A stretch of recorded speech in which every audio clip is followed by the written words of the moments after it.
I'm here with the man, the most powerful. The reason why I'm not scared of you. Repetition, Meroga.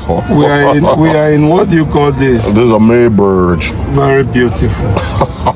If you are poor, think twice. Look at Chief Priest and be motivated. I'm telling you. Pascal, I'm a performing artist in that wedding. How many songs have you released? I got 4 songs and I have a new song coming. I'm gonna play my new song for you right now. It is good to work hard. Yeah. He's working hard every day. Every night. From entertainment man to a musician. Yeah. And he's going to London next week to perform there. Of course. It is what it is. It is what it is.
I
What